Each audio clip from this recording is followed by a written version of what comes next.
A young moonshiner blazed LBL Silver Trail, hauling his family's 100-proof products into Clarksville, Tennessee. When he and other fearless men couldn't be caught, 1,000 of LBL families were scattered to the wind. And after 60 years, Silver Trail Distillery is proud to announce the first family of LBL moonshine rides again. Call 2013 our breakout year for the distillery. All the press and everything we've got and all the awards we won, but I told Debbie, I said, this is my second biggest honor for 2013. And when I tell people what the first honor is, it's something I couldn't talk about until after I'd already did it. So I'll show you this label here. It's a special label that a friend of mine called me, and he said, can you make me 10 of these and not ask any questions? And I said, well, sure. So I got all of his information, the special JPO edition with his logo on it. He owns a honey preserve out of Murray, and he said, I need 10, so I got 10 bottles of your shine. I want to put these special labels on it. I want you to sign them, and then I want to give them to these 10 guys. But he said, don't ask me who or when. I said, okay, so I got them ready, and he brought the stuff by and then took them back and everything.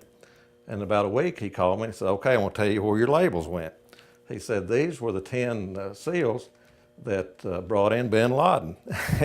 and they were in Murray hunting or New Concord, hunting for a week, and he gave each one of them one, and one went back with General Petraeus. So that's my biggest honor so far in the moonshine. But of course, we'd won the World Moonshine Award 3 times now, and I was telling my wife, I said, really though, because this for my friends and neighbors, it means the most to me. It's funny, I got back into this business on a 55-year-old memory of a clunk, and not just any clunk. And I'll go back, it was one of my dad's last run, and he always started from my grandmother's store. And they were like clockwork. He had a run to Clarksville, Tennessee, I think 2 or 3 times a week, however the production ran. But anyway, I kept badgering my mom, let me ride from the store to our house with him, and then he can drop me off and go on to business. So finally she relented, and I get in there, and matter of fact, we're going to have a display of this at the museum. But anyway, I sat in there, and I remember my feet sitting on, he had like 10 gallons in floorboard. My feet propped up on that, and Dad always drove with a heavy brake and a heavy gas. So he takes off, and we kind of lived on a little gravel hill. So we get up there, and he slammed the brakes on, and it seemed like for a split second, all I heard was just this 200-gallon clunk, clunk, clunk. And I tell you, when I made the first gallon, I shook it, and I nearly teared up. It was like all that came back. All the years between that time and now just kind of disappeared. But the main reason I want to do it, I've got a son, and this art is really dying. And it wasn't because I saw it on TV or I just wanted to keep our family recipe alive. And it was started as a sleepy hobby. And then one thing led to another, and then we won the Moonshine Award, and then the show called, and then the governor's office called, and so it's just kind of, put me back into a 7-day-a-week job now. We got legal in 2011, so I jumped in and made 500 gallons of shine. Well, in Kentucky, you have to have a distributor, and so I started pitching up and down the road. Little distributors, big distributors, same story. Yeah, we'll keep you in mind, if we need another moonshine brand. So it went on from, it got legal in October of 2011. Well, here it come on up in May, and I still didn't have a distributor.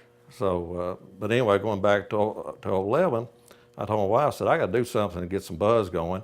I said, I'm going to enter a contest. And she said, well, what you're going to do is waste another $300.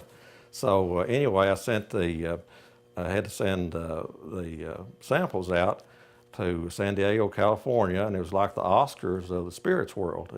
Everybody enters it, Jim Beam, Jack Daniels, all the big guys are there, and anybody's got anything to do with not just moonshine, but bourbons and tequilas and wine, beer, anything is there. And so I sent it off. That would have been in November, and then really forgot about it because they weren't going to judge till like the next May. So we were sitting around here still in May of 12, still didn't have a distributor, and it was building up. You know, I had like 2 pallets, which is 900 jugs sitting there ready to go, no buyers. And of course, couldn't sell it here. And we couldn't sell it here anyway, even if we were wet, because you still have to have a distributor. That's just the way the laws are. So anyway, I get an email, and it's one of those that says congratulations, and I start to delete it like you normally would. And I thought, well, I'll open it up and then delete it real quick.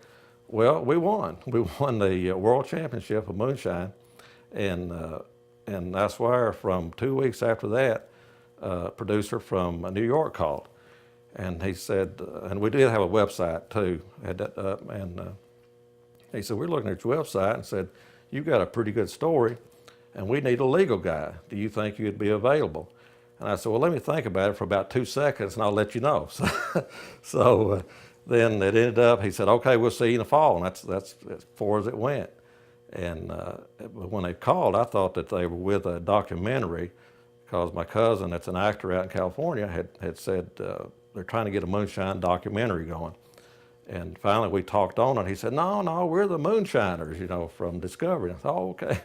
So, and anyway, after that, about 2 weeks later, I get a call from Frankfurt, from the KDA. They're the 130-year-old organization that actually controls the world's bourbon market. And they're made up by all the companies like Beam and Sazerac, Maker's Mark, and all the big companies which are located in Bardstown, Louisville.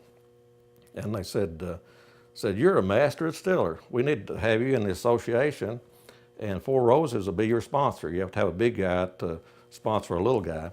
So we're up there, and we're having dinner at the governor's mansion. And I leaned over to my wife, and I said, that's a pretty good $300 well spent, wasn't it? so anyway, and it wasn't maybe a week or two after that, had the largest hard liquor distributor in the world call me. They're located in Louisville, and said, we'd like to look at your stuff. And I didn't have the heart to tell them, you got it in the basement, just go in and look at it. And so I sent it up, and so he called me back, and he said, we'll take 900 jugs. So that's kind of the way we got launched on the show, and since then we're all over Illinois now, and I think we're in something like 300 liquor stores around Kentucky. There's about 500, so my goal is to get Kentucky covered. And then I didn't hear anything from Discovery until it was that first weekend in October, and I got a call and about 8 o'clock on Friday night, and they said, we're here, we'll see you at 7 in the morning. And so we're at Ken Lake Hotel. So that next morning, here come a production team, had 4 camera guys, 2 producers, and just basically came out and said, hi, how you doing, and everything, and said, let us wire you up. So they wired us up, and then here came Tim in, and that's on the fly. That's the way they roll. So just kind of went from there.